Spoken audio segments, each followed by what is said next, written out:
It is absolutely wonderful to have this moment to be with you and to share with you uh, some thoughts. Would you pray with me, please? Loving God, you amaze us in every way, and we are truly in awe of your creation, your grace, your gift of Jesus, and your forgiveness. We ask that you fill us with your presence, touch us with your wisdom, and open our hearts to your message today. Amen. Luke writes that at the moment Jesus was crucified, he said, "Father, forgive them, for they do not know what they are doing." Forgive them. Forgive them? Dear God, you've opened our hearts to witness this? Forgiveness for murderers? At the same time that they're mocking Jesus at the foot of the cross? Is this a radical mistake by Jesus? A slip of the tongue in a moment of delirium? Or is it radical love? I think the latter. Even to his death, Jesus pours out love and mercy. He does not call out for retribution, nor does he call to pick up swords, cut an ear off perhaps. No, he calls us to prepare for the new kingdom. In other words, prepare for heaven on earth. Simply, the way to heaven on earth is love and mercy and forgiveness, not retribution.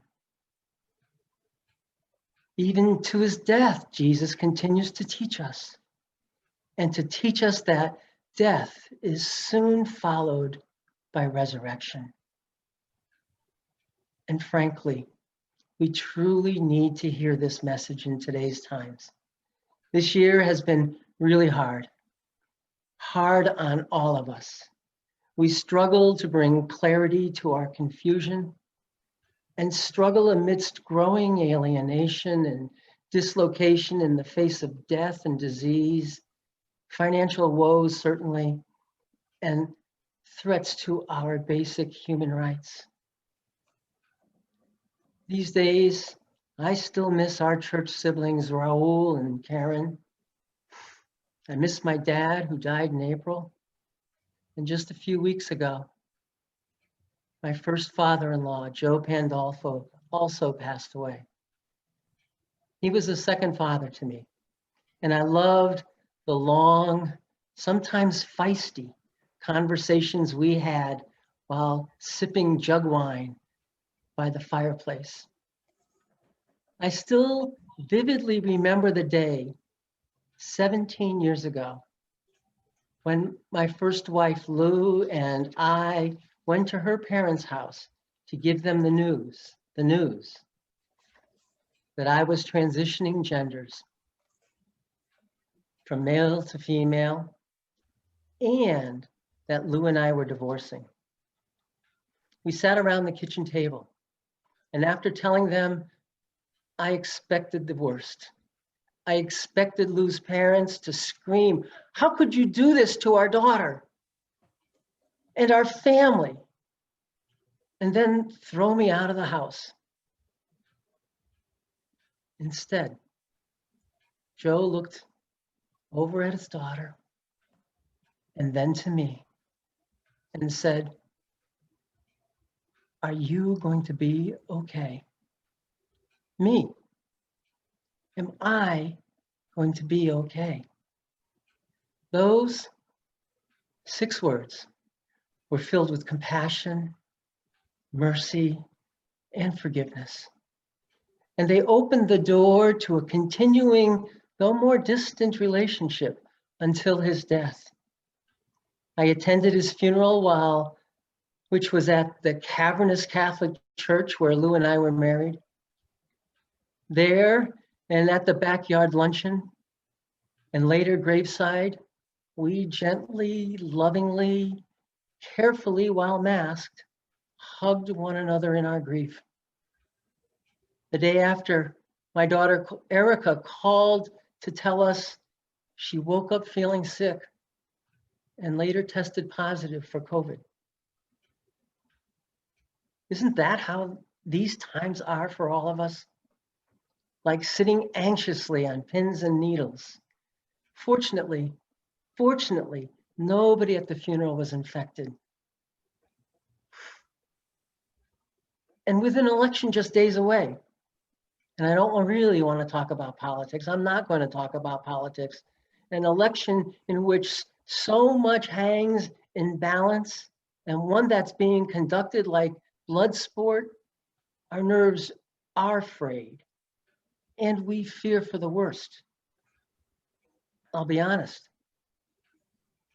I feel the US is tattered and we've become so alienated from one another. I don't know how we will ever come back together. And in this moment, I can only pray, oh God, help us to lean into your loving presence. Help us to remember and co-create.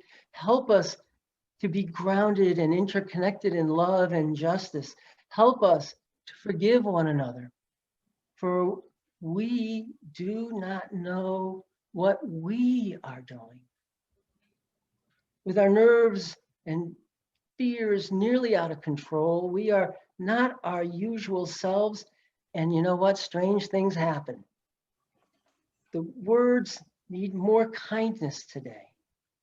So be kind to yourself. Forgive yourself for forgetting what you were planning to do next, or for forgetting where you were driving to. Forgive yourself for saying something mean or stupid. For God's sake, forgive yourself for getting angry at yourself. Stop calling yourself bad names. Forgiveness is an act of love, and you deserve more love, especially now. Forgiveness is a love we don't do enough. Most of us are really out of practice. Some people are easy to forgive, and others, well, I can't ever think of forgiving them. But we are called to. And as difficult as it may be, here's something to think about. Forgiveness is about healing yourself. It's about releasing yourself from the person who harmed you. For the person who harmed you, it's God's role to forgive that wrongdoing. What's also hard is that you really don't know how your wrongdoer will respond to your love. But their response will tell you a lot about their character. This morning, I'd like to share with you an absolutely delightful and helpful book, which you may already be aware of.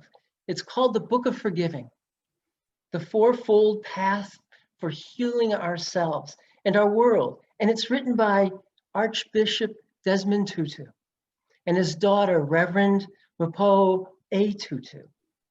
The Archbishop won a Nobel Peace Prize in 1984 and 10 years later chaired South Africa's Truth and Reconciliation Commission, which brought much healing to the country and spared it much bloodshed.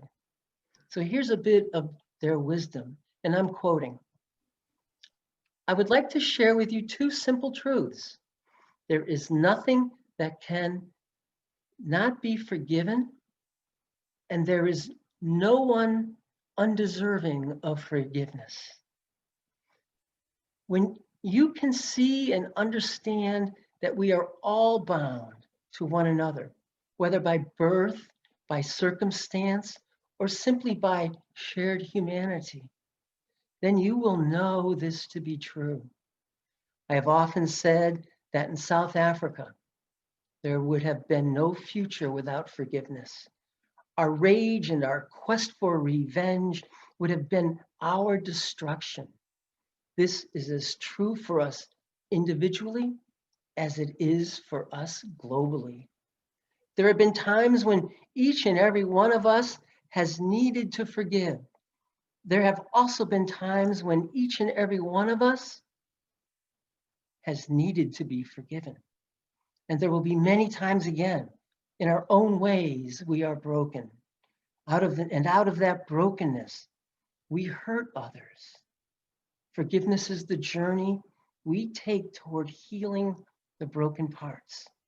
It's how we become whole again.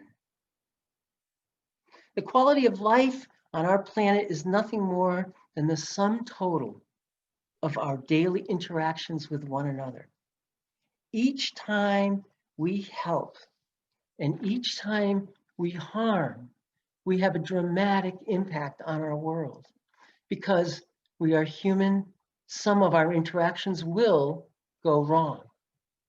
And then we will hurt or be hurt, or both. It is the nature of being human, and it is unavoidable. Forgiveness is the way we set those interactions right. It is the way we mend tears in the social fabric. It is the way we stop our human community from unraveling. End of quote. Again, forgiveness is the way we stop our human community from unraveling, as well as each of us individually from unraveling. Forgiveness is something we desperately need today, but it's not easy. As the book title indicates, forgiveness is truly a journey that seldom happens overnight. It's often a difficult journey of love and pain and ultimately healing. That involves 4 steps: telling your story, naming and processing your pain, granting forgiveness, and finally, renewing or releasing the relationship. And as this last step implies, not all forgiveness ends in reconciliation. Some relationships will never be ready to be healed, and nor should they. We should never step back into our pain. We should never give away our freedom or our dignity. In these situations, let God be the wrongdoer's guide. Still, in the end, each of us loses out if we cannot reconnect. Because God created us beautifully interconnected with nature and one another. When we look into the eyes of another person and see humanity reflected back, we see God's unique creation living and breathing God's love. And we see their light and also a glimpse of God's image. Excuse me. Without that person, we lose out on knowing a little bit of God and a little bit of God's love. Honestly, though, I sometimes feel we humans are hardwired more for revenge than for forgiveness. After all, revenge seems a part of our fight or flight instinct, a natural reaction to our anger and hurt. But it's far more complicated than that. And scientists have found that forgiveness indeed heals, while revenge never cleanses us. Imagine science backing up what Jesus taught us 2 millennia ago. Maybe it's difficult because we don't practice it enough. Maybe we've been starved of forgiveness ourselves.